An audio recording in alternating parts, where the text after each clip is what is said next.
Vi skulle i kveld fære til 4 Samuels bok og lese de 4 siste versene i 8. kapittelet. Men folket ville ikke luste etter Samuel. Ta skjøtt og nøy, vi vil ha kong i råk. Vi vil være som alle hina tjøvner. Konger okkara skal døme okkon, og han skal fære ut av 8 tjokkon og fære for å krutje okkara. Da i Samuel har hørt alt, og folk sier, bær han der framfor Herren. Og Herren sier ved Samuel, akta årtorra, og sett kong i deg. Samuel sier ta vi Israels menn, her i høymater kvør til boisøen. Herren gjør vi folk ut her, som de bier han om, og han ikke damer etter. Samuel domte etter ikke, og Herren domte det heller ikke. Og Herren sier ved Samuel, det ikke til deg vreka, det med deg vreka. Men gjør som det blir, la deg få en kong.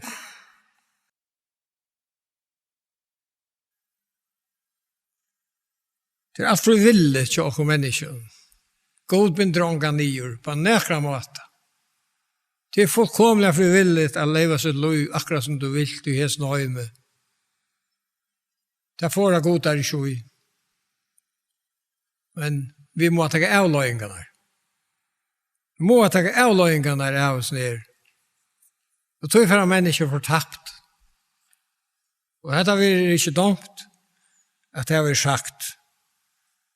Men så sier året, vi vil være frelst, vi trunner av Kristus, for at vi ikke skulle fortapes. Annars fortapes vi. Og det ikke tog jeg god til å rettla nøkron fortaping. Men han får heller ikke nøkron for å leve syndet liv. Men så må vi ta avbyrden av det. Hetta var nekv god i møter. Tar reka og god som kong, og en størsynd. God som hei oppenberat så avmetelig og mektig han hatt for Israel, i Øyemørs, og i Egyptaland i Åren. Og gjørs disse store underversene i Egyptalandet, først en reie her, og først en Øyemørs i 40 år. Først en Jordan, og hjelpte dem at teka land. Og så rekka de ham. Nei, vi vil være som hina tjøvner. Det godleise tjøvner som Herren alltid avværer i det møter. Ikke avværer som tjøvner som de omtøver. Og det avværen krever han øysen til godsbøtene det. Vi må ikke lytte at høyme noen. Høyme som ganger sånne ekne løye sånne høyme. Og venta god til bæk. Men vi er utkadla til noe helt særligt. Og så Israel var utkadla til noe helt særligt, så samkommer gods. Til å si alt de som trykker var Herren Jesus Kristus, som så rettsar. De er utvalgt til noe særligt. Det stender at vi er utvalgt til en høylig prestaskap, til å være Jesus Kristus i offer. Vi er utvalgt til å være Kristus bror. Og vi er utvalgt til å være likam som Herre Kristus slipper å råa iver synen. Her er hver av okken vi råkner vi en lim. Dette lærer Paulus apostlokken.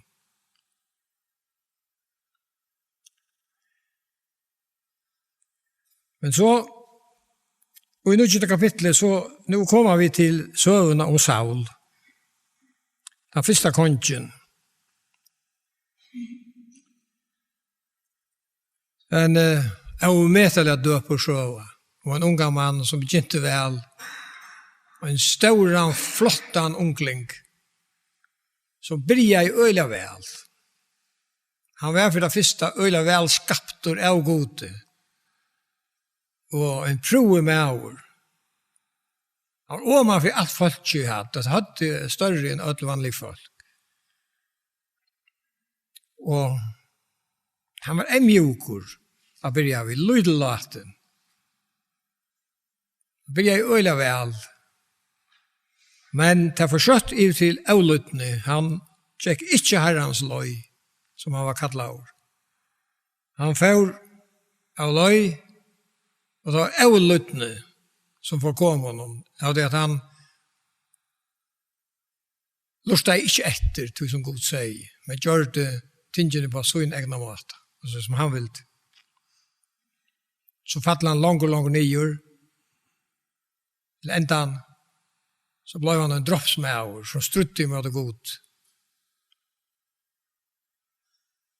Og han enda gikk littla. Han sa så var, han sa lov har sannelig med å lære, når jeg lærer av mennesker, og ikke minst de unge, de som der ung, har alle viser litt ljøs fremmefyr. Løyve viser seg litt fremmefyr.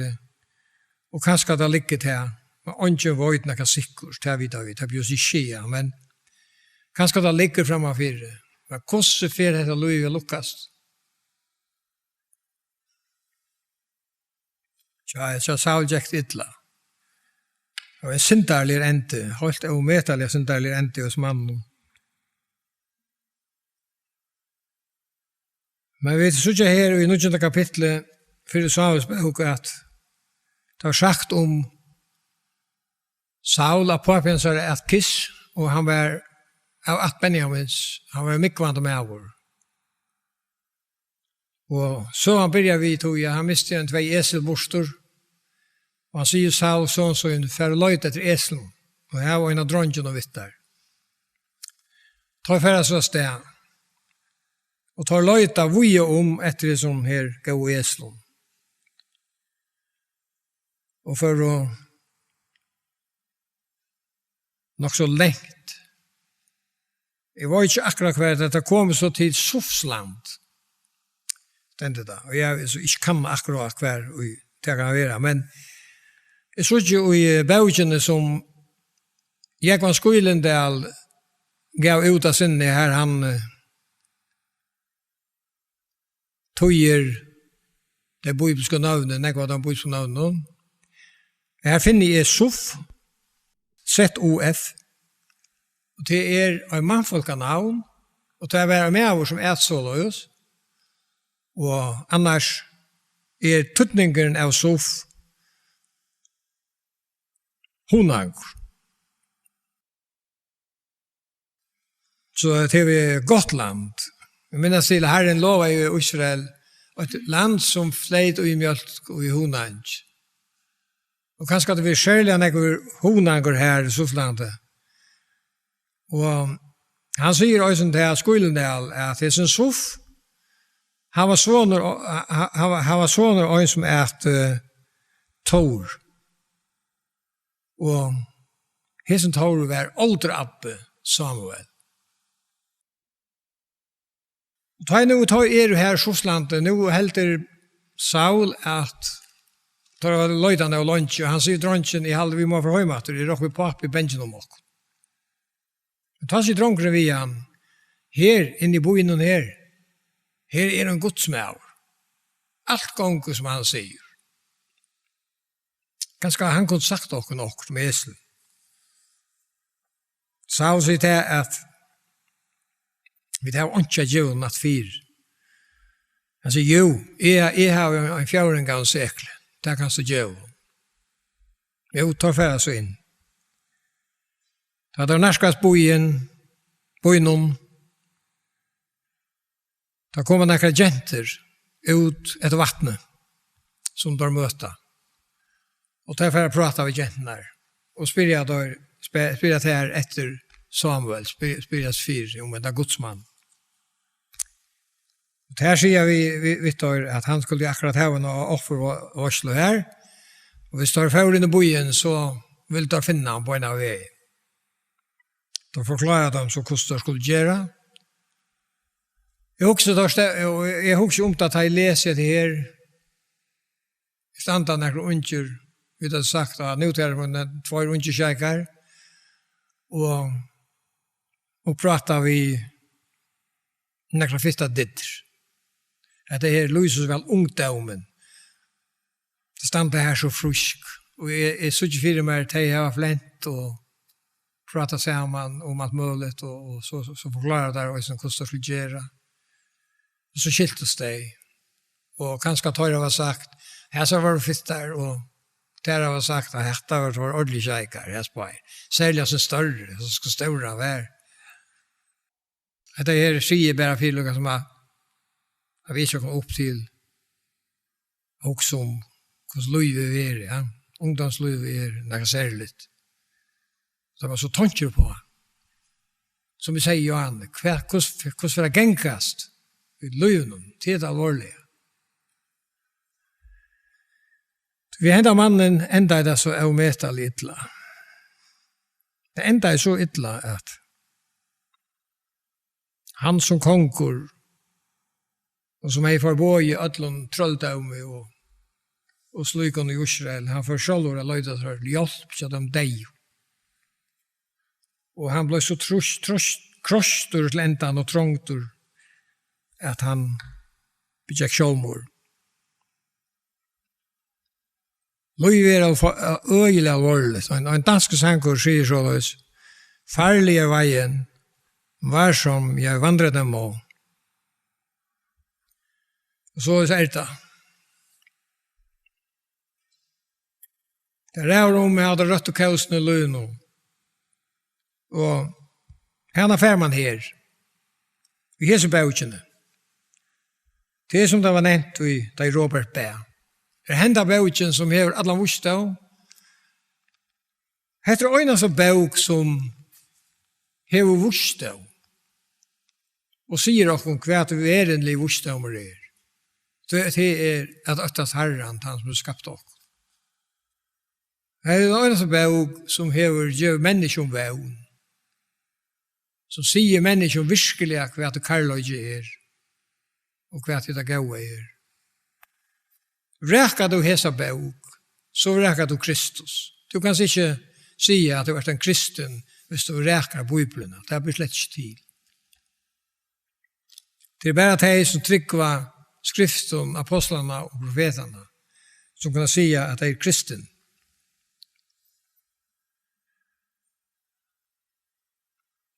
Men lyder vi då hesa bøkene, og ganger vi etter hesa bøkene, så er kausen bøyen, og så vil enda være gaur.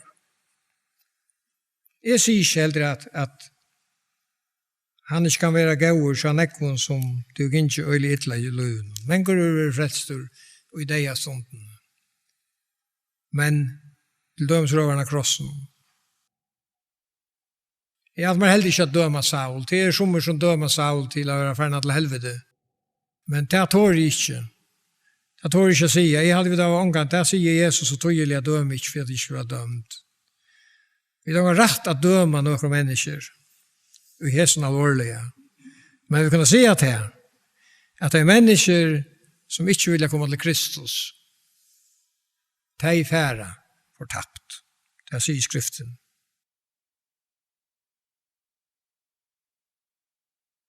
Tar færs inn i bojen og tar hitta Samuel. Og tar Saul ber ørende fram Samuel om eslene, så sier Samuel, eslene er funnet, spekulerer ikke mer på eslene. Men han sier, hverjen høyrer det beste til i Israel, om ikke tær, og fedrehus og tøynen. Og Saul blir offer. Og han sier, hva sier Herre min slukt vi med? Han lydelaten, han sier, jeg min akt, hun ikke det minste, og en av det minste i Israel. Og slekten ikke åkken, hun det minst, som har minst tøytning i okkara akt. Men han teker där vissar, han finner igen hedgen. Här skulle jag gilde vara. Og rock vi hes bare unge menn har vært overmetelig offeren. Jeg vil ha tortikner inn her. Det hakste med av landen. Det omaren i Israel, Samuel, den gamle. Og han heter innbo i selskap. Det var 3 menn som var bottner inn her til så Oslo. Her teker han hese bare unglingarna inn. Og han setter der at det over sessnar. Samma vi ser. Rock vi tar störst på någon annan. Fullkomliga tyckte av bävlig. Visste inte vad. Jag var spurt vad det som händer här. Så jag spelar här så för att äta så ropar Samuel och kocken och säger han kom nu i hin stitchen någon som är bäddlat av. Men kommer vi en särskild ärlag och stitchen här till ett tjägg. Anna tjägg vi harren i bjoi. Och vi har också det som ständer i Mosla om tjägg. Det ständer det högre tjägg. Hårde prästen till. Och högre kanske är ofta han råknar möjligt till vänstra. Man kan säga att det var det bästa som prästen skulle få. Det bästa fick Herren, det föjta. Det som jag får bo i det, äta. Men det fick Herren. Men så jag fick prästen det här stitchen. Det högre tjäck.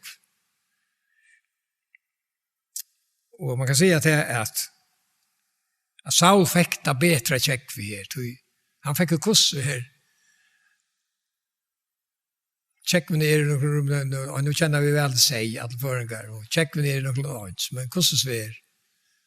Här som herregen hänger vi i öron. Här är det bättre tjäck.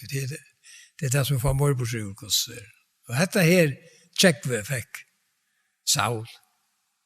Och han säger att detta är gått till tog säger han.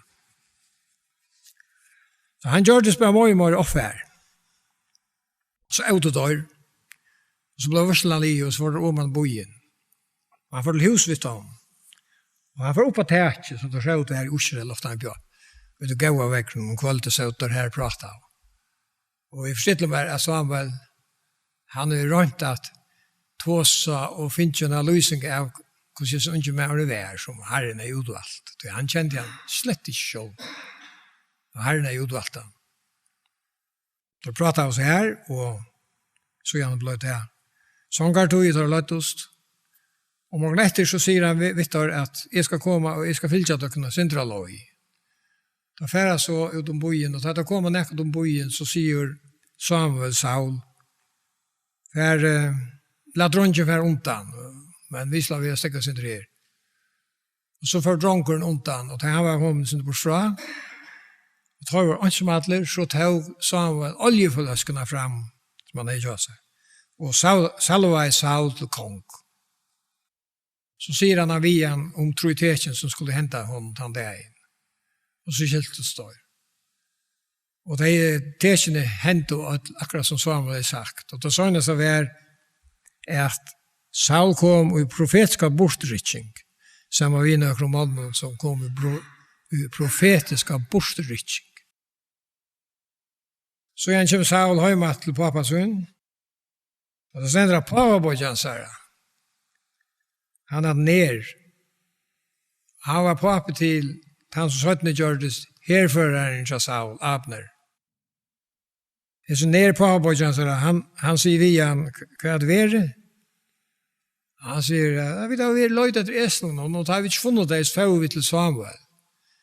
Vad säger Samuel, vet inte han blir så att hör vid. Jag vet inte vad Samuel har sagt. Han säger att Eslen var funnen och men det stämmer att Saul säger inte om vad han har sagt om kongadö. Därför pappa inte vid om. Och det var vi kommet og sender ut i 12. kapittel. Så stender det her i 12. kapittel at Samuel, han savner folk sammen, og han för så att kasta lot om attenar. Och loteren fettler av att Benjamins, og fettler av slekt Matri, og slår han fatt loteren av Saul som kiss. Hese staur prover med åren, han var ikke så staur og sterskor at han stod her til å klare, og kanskje man kan huske seg, han har langt kanskje stod i reipa for det. Jeg må aldri kjassar, jeg var ute at vi Jesus var valgt, men det gjør han alls ikke. Ja, Emmy går smegen, og tar funnet han ikke. God måtte si at han kunne være, at han krekkveise med feragøs. Han kom så fram, og alt folk skær og gleder og på røpt og kong og liv. Det var ordentlig hat ut han dagen, og så taler jeg sammen vel vi folk om rett kongadomsens, og så framveges, og så lät han folk færa høyn. Men det stendte sånn etter versen at det var nekker godleis menn som var negativer. De satt og spottet til hva skal han kunne hjelpe oss. Det er sikkert øvensjuker. Øvensjuker det reale ting. Og negativiteter, la nøylighet, som man sier nå av førskolen, det nekka virkelig nøyligt. Det sikkert. Det også når jeg lærer dere, minner dere av, det at ikke å være nøylig, men å være jærlig. Det er måneder slett vi tog i, at så skal man alltid si ja og anmelde alt og hoppe på arbeid og lukt og avlukt. Men det her vi hobor noen av realer. Det noe godt. Man skal røyne av realer. Og det er noe som man hører finnes, at så må det sies og på den rette måten og gjennom positiv anta. Og gjennom jærlig anta, og ikke negativ anta. Tostand gjør det virkning.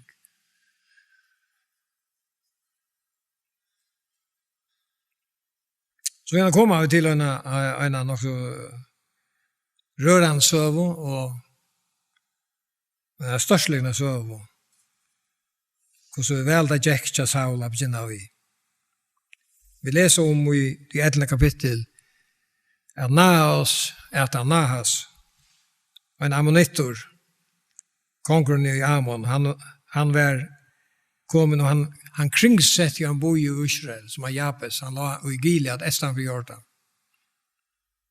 Og tar Jabes Gilead, så seg ikke nekra måløyga fyrir av berga som er ammonitton.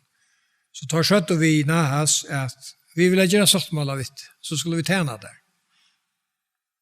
Men han var så frekur som kongren. Han får langa i nekka helt avhørst av dem, han sier ja, men så skal det være på at jeg slipper stinka høyre eie ut av hver mann. Det skal være til skam og vann her for Israel. Så sier jeg til Jabes og Gilead at jeg kom frost, det skjer det her, vi skal vite om nekker kommer hjelpbråk. Annars kan gjøre vi det i til tøyen. Hvis jeg ikke hjelpbråken, så kan du gjøre som du vil til oss. Og han, det stender at han får bo rundt om landet. Da boene kom til Saul, da Saul gikk som en vanlig med over i det mersen og arbeid, ut fra en okso. Og det stender, jeg minns man stender om okso her til samband, jo, ja, det stender han pløtt i alltid, og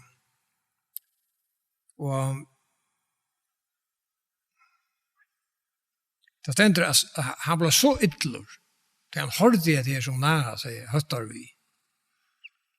Han drev oksan her, og han skær der rundt i små stikker og sendte deg rundt om i alle Østlandet og sier at han med som ikke fylker Saul og Samuel etter vi bare det vi har oksar hans det skal være gjørst og hente alt. Og da for hver med av huset vi og han røste en her og han sikret i og ammonitton og bjerga i ta med Jabes i Gilead. Det en øyelig rørende søv å lese 17 om som mennene her i Jabes og Gilead.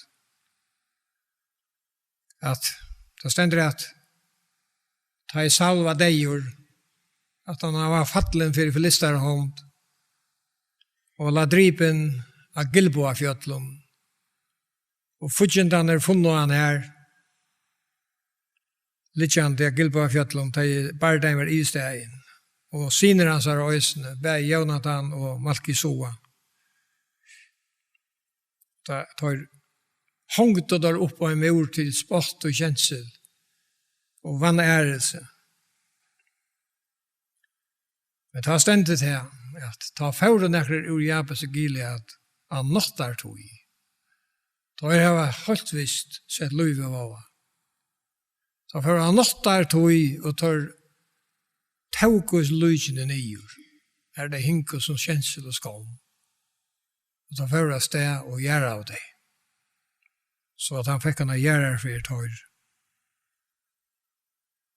Det en rørende søv om en karlaksgjer som ikke ble, om en gjer som ikke ble glemt. Hva Saul seg ved at han var, at han ble ikke glemt, han har gjort det enda det. Det stender også om til Saul og deg, og David som han i liv, så nek vet løyen, og Josh så nek ringt. Han mintes ikke til ønta. Han glemte det ønta. Han var positiv. Han syrte til mannen som han er lugget hei vært sammen vis med unge mauer og tant som unge mauer. Han er spalt for honom. Han mintes bare det gaua. Og han gjør en rørende sang som stender i 17 sammen på første kapitlet. Her han synger om David og Jonathan. Jonathan var det beste viner Sauls. Han er unga gjørst som nek ilt. Og leser om den mannen så er han edelingur. Jonathan var med som er lært i hettar av å være nummer 2. Han er ikke lyset til talsvi av å være nummer 2. Han var vel for antor vidt her. Han var godt smed. Da menneskene sier okkom til alltid vi slår nummer 8. Vi så ikke alle kappingene som er det, kapping og kapping og kapping.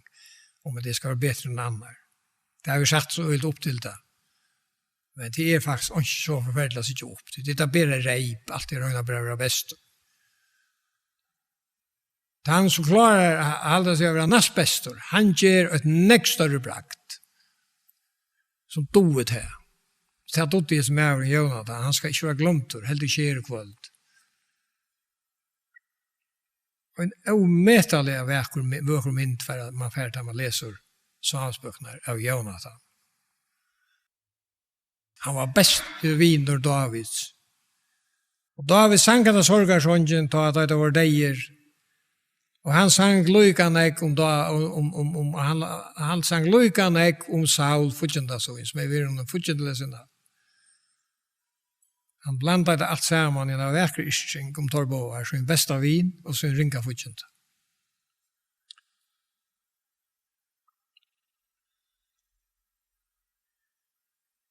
Da vi kommer til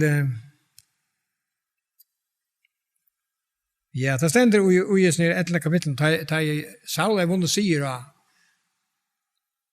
Ammonitten og bjerga mannen og Jabes Gilead så var folk så det var så glede og opplitt og de høyre av han og så var det noen som satt og det var ikke nekere som spottet og lett å komme vidt om og så drepa der. Men Saul han var en eimjukur og en ekla vekker med av enn hvis hun tenker ikke, han sier og det skal han ikke være drip Herren ikke usre sier så kommer det til 12. kapittel og her så gjør vi at Samuel er røvult folk vi skal lese noen vers her i 12. kapittelet vi skal lese fra 16. verset han tåsar her vittar om hvordan skoft og tar hadde bordsgjert vi er forlanga kong og vreka herren som kong han sier her har vi ikke kvøyt i hest nå men jeg skal råpa til herren og han skal senda tår og regn så tid kunne sanna og sutja at det er i egen herrens at det i egen herrens var størst misbrott og i tid gjørt og det krav og kong Samuel røpte nå til herren og herren sendte henne sammen til tår og regn ta fall større 80 og alt folket for herren og for Samuel Og alt folk sier Samuel, vi til Herren god tog for tjenere tog noen, så vi dodger ikke, for det vi at træt alle ned som alle hinnom synden okkar har lagt hetta misbrotet at træt, at kreve kong. Ta sier Samuel folket, åttest ikke, hvor det var de gjørst alt det ytla, men hvor ikke noe best ikke fra Herren, men tjene Herren og alle gjørstatikker. Hetta var så nøye gods, det alt og en vever alt til god, om du har fallende sint, om du har gingene skoja løy, eller om du er lendan der og venter bort fra gode. Nøyen alltid åpen, godsen alltid en karløksfavn til alle mennesker, og bønar og byr okken om å vente vi. Og fra nå av, at gjøre det som hun lykker. Og han var vi i Israel. Høyast dette her vi at altså kong kom til å være nekt for derv i Israel. Det gikk ikke godt. David var en god konger, og Samuel vi, inntil han fall. Så djupt som en gammel maver. Så gikk det, så får vi rydde tvinninger. Det var ikke snilt vi hadde ned ved kongen. Men Herren får ikke fra dem. Han var vi, og tar kongene som var øtavstand. Her gikk det godt, men tar stort. Og Herren sikner sitt folk.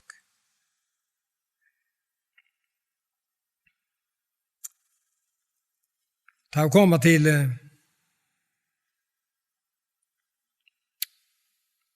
trettende kapittel, så synes vi til at nå begynner jeg enga etla tja Saul. Saul fer av løy, og han aktar slager etter til som god sier, og han er løyen. Jeg har aldri vidt skal stekke her kvöld. Nesta kvöld så fer vi er i søvn til Saul. Hvordan det gikk.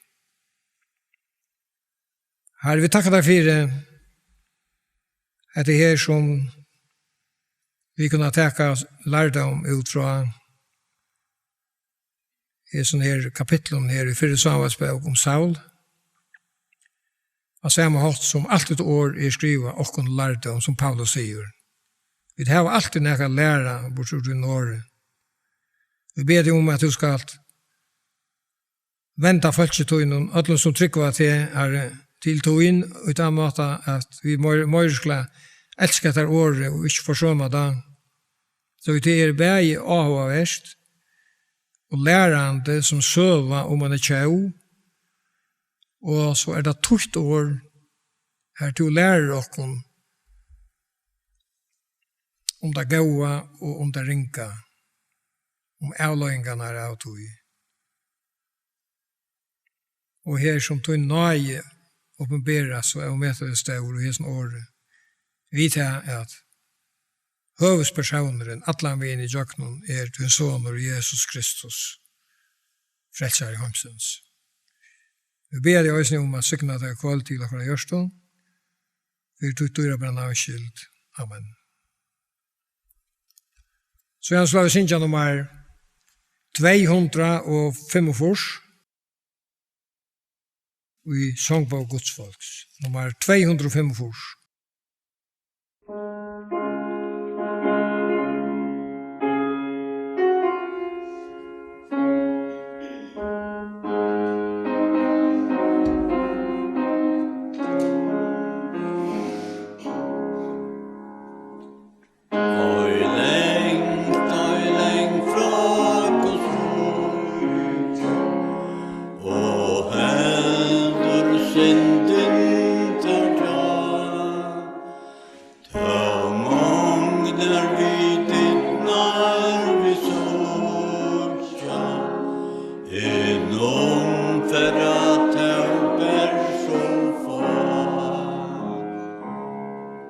For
Du erst du